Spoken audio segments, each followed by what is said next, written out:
Këto janë 3 truke për të tërhequr energjinë pozitive në shtëpinë tuaj.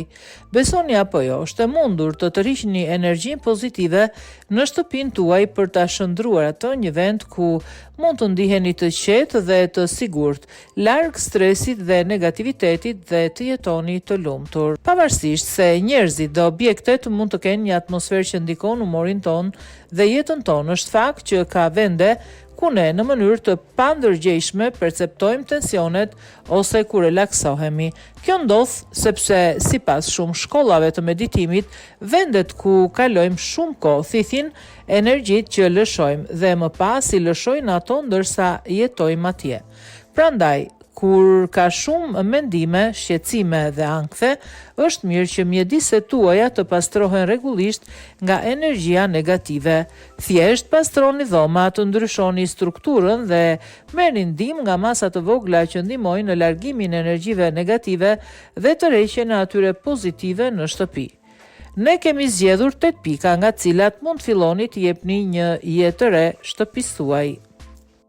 Hapni dritare dhe ngrini të gjitha grillat. Nëse dëshironi të largoni çdo lloj tensioni ose negativiteti, hapni dyert dhe dritaret gjerësisht për të lejuar sa më shumë dritë jetë e mundur. Kur jemi poshtë në vend grumullim, ne priremi të tërhiqemi në vetvete duke preferuar dritat e errta dhe të buta. Dhe kjo mund të jetë më e gabuar. Për të pastruar mendjen dhe për të thithur të gjitha përfitimet e diellit, është mirë të hapni gjithçka që mundeni dhe të lini energjinë poshtë të rrjedh. Përfitoni nga bimët për të tërhequr energji pozitive në shtëpinë tuaj. Bimët janë një filtr natyral kundër çdo lloji energjie negative, veçanërisht stresit. Ato kanë një fuqi qetësuese dhe promovojnë një mjedis të shëndetshëm duke përmirësuar cilësinë e ajrit. Natyrisht që bimët duhet të jenë reale dhe të shëndetshme. Nëse dëshironi të pastroni shtëpinë nga dridhjet e këqija, kripa mund të jetë aleati juaj më i mirë. Në fakt, kristalet e tij janë në gjendje të thithin energjitë negative. Provoni ta shpërndani pak nëpër shtëpi dhe lëreni të veprojë për të paktën 1 orë para pastrimit.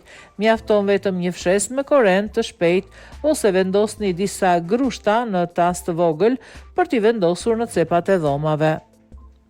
Ndryshoni rregullimin e mobiljeve. Orendit gjithashtu luajnë një rol themelor në ndikimin e gjendjes suaj mendore. Ndryshimi i renditjes së mobiljeve mund të duket si një gjë e vogël, por mund të ketë disa efekte befasuese. Pa ju drejtuar domosdoshmërisht diktateve të feng shuit, provoni të ndryshoni vendin e tavolinave dhe divanëve derisa të perceptoni një ndjenjë të re mirëqenieje. Përdorni vajra esencial që ju bën të ndiheni mirë. Aromaterapia përdoret shpesh për të reduktuar tensionin dhe stresin dhe njëjta gjë vlen edhe për energjinë negative të grumulluara gjatë ditës që lëm të depozitohen në shtëpi. Blini një shpërndarës të mirë, një nga ato me spraj ose qiri dhe lëshoni në mjedis vajrat esencial që i përshtaten më së miri situatës që ju po përjetoni, duke përfshirë livando, trëndafil, lule portokalli, mente ose temjan. Për të jetuar më të lumtur, ndryshoni perceptimet tuaja. Përpjekja për të eliminuar energjinë negative në shtëpi është e kotë nëse harrojmë se bartësit kryesorë të energjisë jemi ne vetë dhe se qëndrimi, emocionet tona kanë një ndikim në mjedisin dhe njerëzit përreth nesh. Reduktimi i ankthit, frikës dhe mërimit është hapi i parë që duhet ndërmarrë për të filluar përsëri. Dhe sado e vështirë të duket, nuk është e pamundur. Lërini gjithçka jashtë shtëpisë tuaj.